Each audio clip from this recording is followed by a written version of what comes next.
Assalamualaikum warahmatullahi wabarakatuh. Salam sehat dan bahagia. Jumpa kembali dengan saya Pak Peri dalam program Matematika Sunnah. Matematika sederhana, unik dan indah.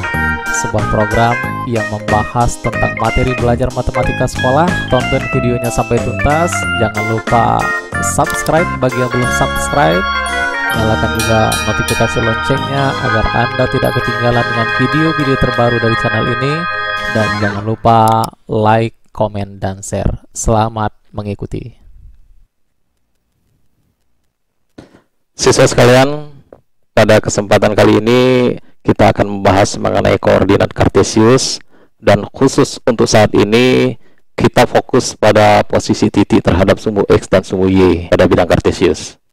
Perlu saya informasikan bahwa koordinat kartesius ini pertama sekali diperkenalkan oleh René Descartes, seorang ahli matematika dari Prancis yang hidup pada tahun 1596 sampai 1650 Masehi.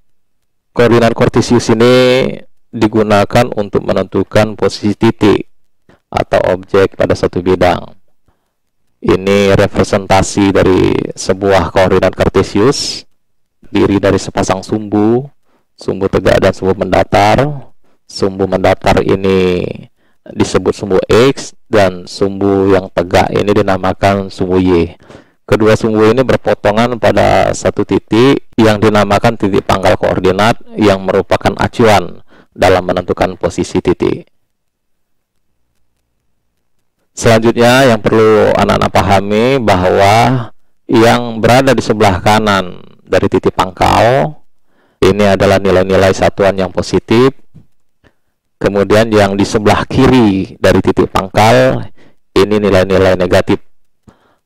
Selanjutnya yang di sebelah atas dari titik pangkal ini satuan-satuan yang bernilai negatif. Bagian bawahnya ini adalah nilai-nilai yang negatif. Sekali lagi, sistem koordinat kartesius ini digunakan untuk menjelaskan posisi objek atau titik pada satu bidang. Langsung kita terapkan dengan contoh. Misalkan ada titik A, perlu anak-anak pahami bahwa penamaan titik itu harus dengan huruf kapital A, B, C, dan seterusnya. Maka bagaimana posisi titik A ini? Kita perhatikan bahwa titik A ini berada sejauh 4 satuan dari sumbu Y atau dari titik pangkal secara mendatar, lalu berada 5 satuan dari sumbu X atau di atas titik pangkal.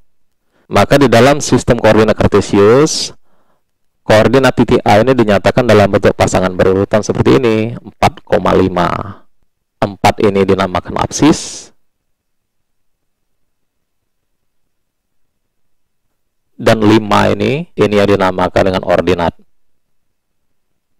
Sementara pasangan berurutan ini dinamakan titik koordinat. Jadi titik koordinat A ini adalah 4,5. 4 satuan ke kanan dilanjutkan dengan 5 satuan ke atas. Lalu ada titik B. Kita perhatikan bahwa titik B ini berada sejauh 5 satuan di sebelah kiri sumbu Y atau 5 satuan dari titik pangkal ke sebelah kiri, dan sejauh 7 satuan dari titik pangkal ke atas atau dari sumbu X. Maka koordinat titik B ini adalah negatif 7,5. Sekali lagi, titik koordinat itu dinyatakan dalam bentuk pasangan berurutan. Komponen yang pertama ini dinamakan absis, dan komponen yang kedua ini ordinat, yaitu jarak dari titik pangkal ke atas atau ke bawah. Lalu satu lagi, seandainya saya ada titik C yang berada pada posisi ini, bagaimana koordinat dari titik C? Kita perhatikan bahwa titik C ini berada 1, 2, 3, 4, 5, 6, 7. Oh, berarti titik C ini berada pada posisi 7 satuan ke sebelah kiri. Sebelah kiri dari titik 0 atau sebelah kiri dari sumbu Y. Dan sejauh 1, 2, 3, 4, 5, 6 berarti negatif 6 karena terletak di bawah titik pangkal. Berarti negatif 6. Maka koordinat titik C adalah negatif 6, negatif 7.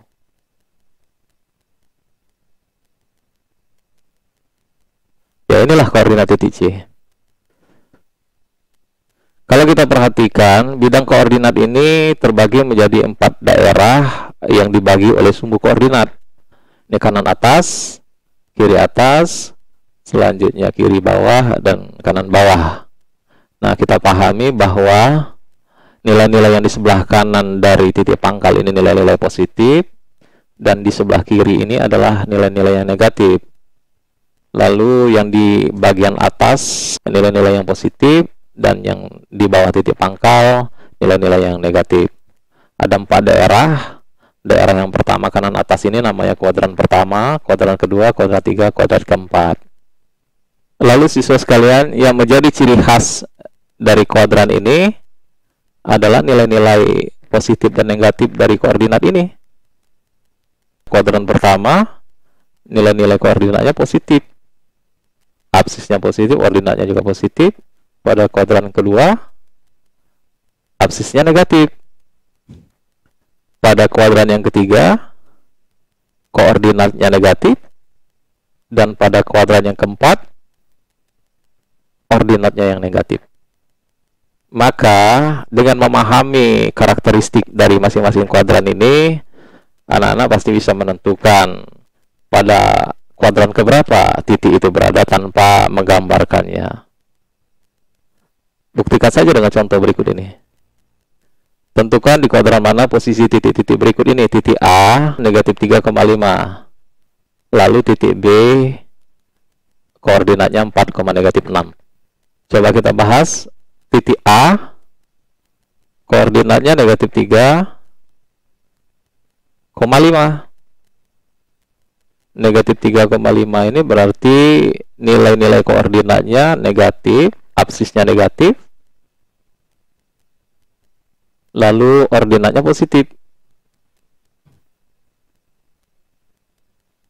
Negatif dan positif ini, maka dapatlah kita simpulkan bahwa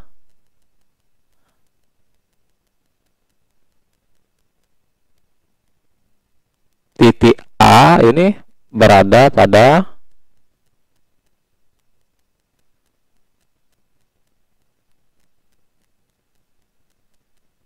kuadran yang kedua. Coba kita gambarkan. Jadi ke sebelah kiri 3 satuan. Ini artinya ke sebelah kiri 3 satuan. Dari titik pangkal 1, 2, 3. Dilanjutkan 5 satuan ke atas. Berarti 1, 2, 3, 4, 5. Inilah posisi titik A dengan koordinat negatif 3,5. Ke kirinya 3 satuan, negatif 3. Ke atasnya 5 satuan. Lalu bagaimana dengan titik B? Titik B koordinatnya 4, negatif 6. Berarti pasangan koordinatnya positif, koordinatnya negatif. Nah, dengan memahami karakter dari koordinat ini, maka bisa kita simpulkan bahwa titik B berada pada kuadran yang keempat karena positif dan negatif. Coba kita buktikan. Ini artinya ke kanan, dari titik pangkal ke kanan 4 satuan, berarti 1, 2, 3, 4. Dilanjutkan, ini artinya ke bawah 6 satuan, berarti 1, 2, 3, 4, 5, 6. Maka inilah posisi dari titik B yang koordinatnya 4,-6. Baik siswa sekalian, saya kira demikian bahasan kita mengenai posisi titik pada bidang koordinat kartesius. Mudah-mudahan apa yang disampaikan tadi dapat Anda pahami dengan mudah.